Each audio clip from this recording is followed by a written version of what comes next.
Bonjour à toutes et à tous, je m'appelle Marina et je suis une ergothérapeute de formation et actuellement un professeur de yoga postural et adapté. Dans cette vidéo, quelques mots au sujet de l'attitude scoliotique. On va essayer de comprendre c'est quoi la différence entre l'attitude scoliotique et la scoliose, pourquoi on développe une attitude scoliotique et qu'est-ce qu'on fait quand on présente une attitude scoliotique. Pensez à vous abonner à ma chaîne YouTube, d'activer la cloche pour ne pas manquer les prochaines vidéos. Et c'est parti avec le sujet du jour.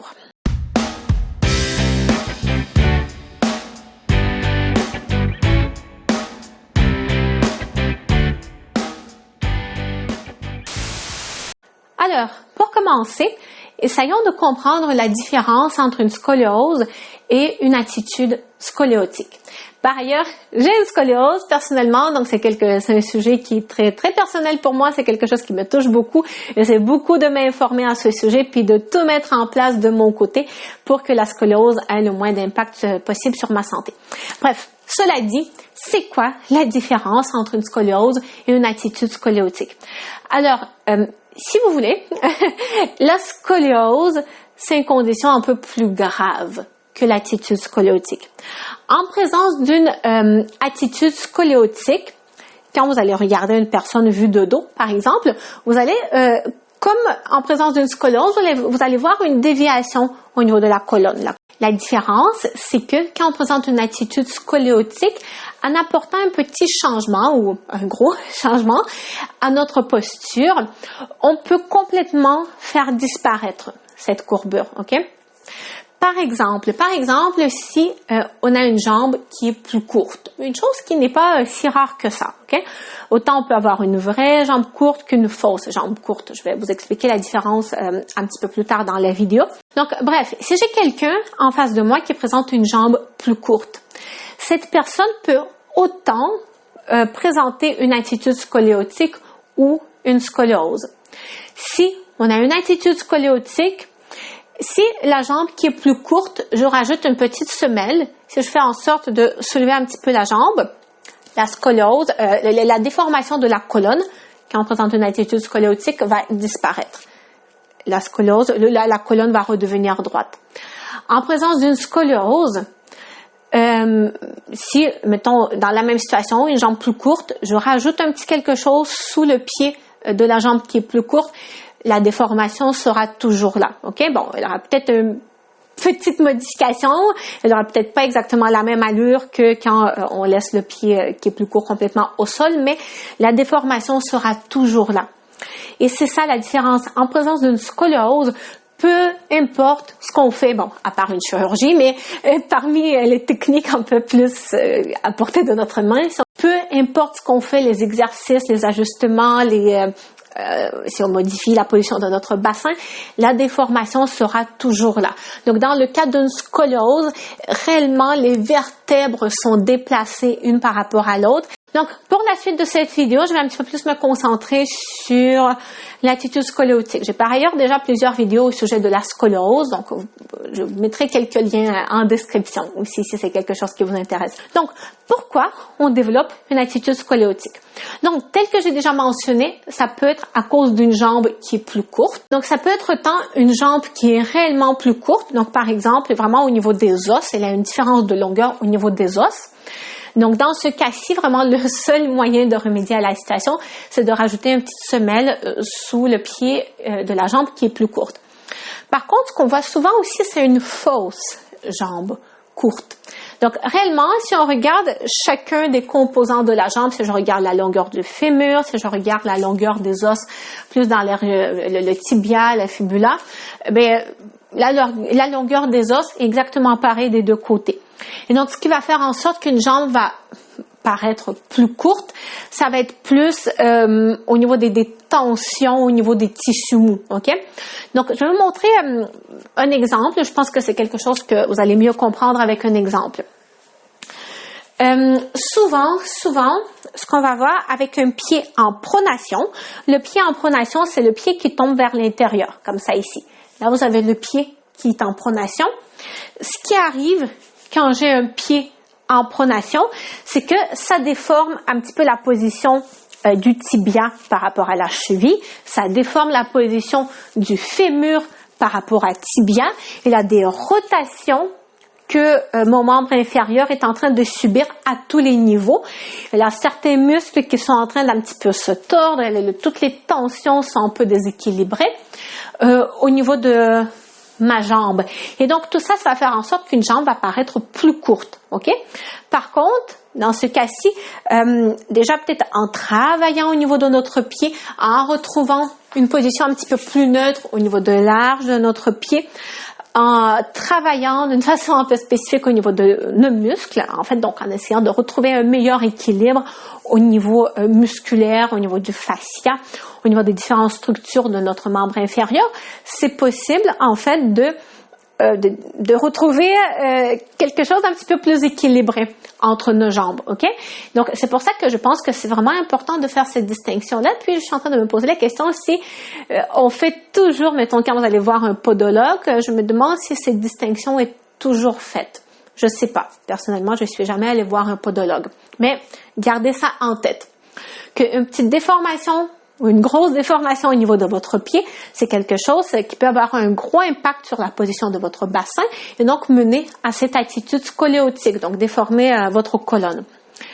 Parmi les autres facteurs qui peuvent mener à l'attitude scoliotique, ça peut être au niveau des yeux, si on a du strabisme, si on a un œil qui louche, c'est quelque chose qui peut autant mener chez l'enfant, quelque chose qui peut mener à une scoliose, ou mettons chez l'adulte, quelque chose qui peut mener à une attitude scoliotique.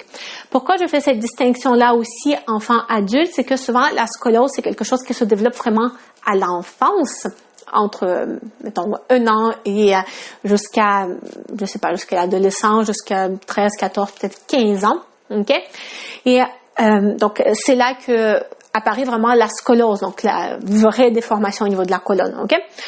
Passé cet âge, mettons, si à 18 ans, vous n'avez pas une scoliose, il a quand même très peu de chances, sauf en présence de certaines maladies, il a quand même peu de chances que vous allez développer vraiment une scoliose à l'âge adulte. Par contre, à l'âge adulte, vous pouvez développer une attitude scoliotique.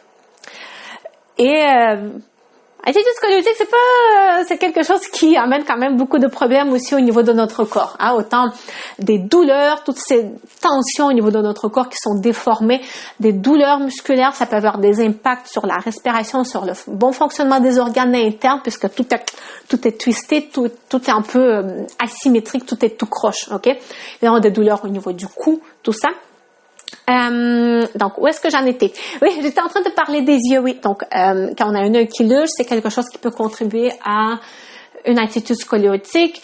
Quand le bassin qui est pas très, qui est déformé, un autre facteur, les positions que vous allez adopter durant la journée. Mettons, si vous êtes tout le temps assis comme ça, peut-être que c'est quelque chose qui va devenir un peu plus permanent pour votre corps, cette position, ok? Et forcément, pas très bien. Là, je suis en train d'écraser mon foie.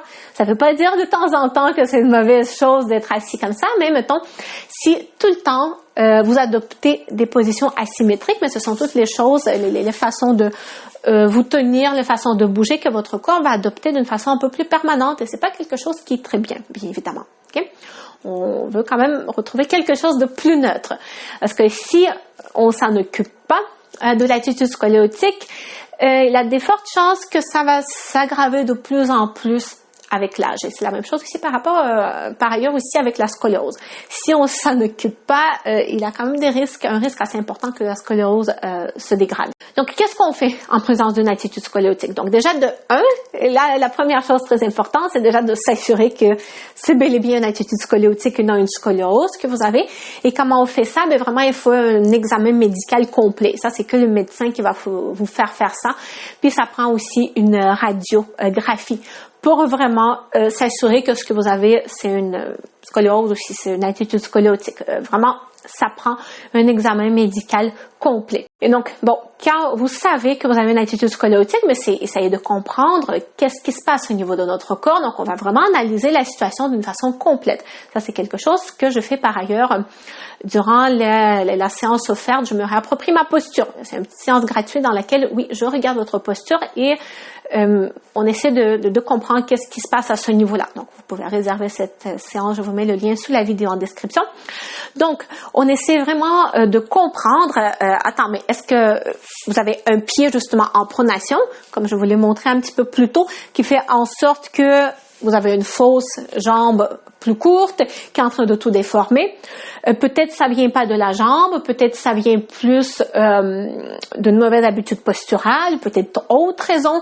Donc c'est quand même c'est important d'essayer de comprendre vraiment pourquoi vous avez cette attitude-là pour savoir par la suite sur quoi il faut agir pour prévenir que ça ne s'aggrave. Parce que bien évidemment, une fois de plus, je vous répète, les impacts peuvent être assez désagréables, du moins d'une attitude scoliotique. On parle des douleurs au niveau des membres inférieurs, au niveau du dos, au niveau des épaules, au niveau du cou. On parle des problèmes peut-être au niveau de la respiration, si la déformation est un petit peu plus importante, la cage thoracique comprime, est un peu déformée, ça comprime peut-être un peu vos poumons, le diaphragme n'est pas capable de bien faire son travail, peut-être votre foie est en train de subir un excès de pression également. Ça peut avoir un impact sur la digestion également. Donc, on ne veut pas que ça s'aggrave, votre attitude scoliotique, puis idéalement, on veut que ça disparaisse. OK? On va essayer de mettre en place le plus possible les choses pour faire en sorte que ça diminue.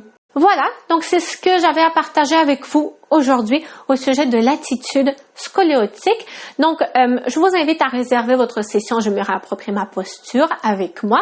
Je répète une fois de plus que ça ne vous engage pas à continuer à faire des cours ou des séances avec moi par la suite. Dans tous les cas, après cette session, vous allez repartir avec une bien meilleure compréhension de votre corps et des priorités sur quoi il faut que vous travailliez pour améliorer votre situation pour mieux gérer vos douleurs musculo-squelettiques. Donc, réservez votre session offerte. Rejoignez également mon groupe Facebook Améliorer votre posture grâce au yoga et autres techniques. Et abonnez-vous bien évidemment à ma chaîne YouTube si ce n'est pas déjà fait. Si c'est déjà fait, par contre, faites attention pour ne pas vous désabonner. OK? Activez la cloche et on se revoit très bientôt dans une prochaine vidéo.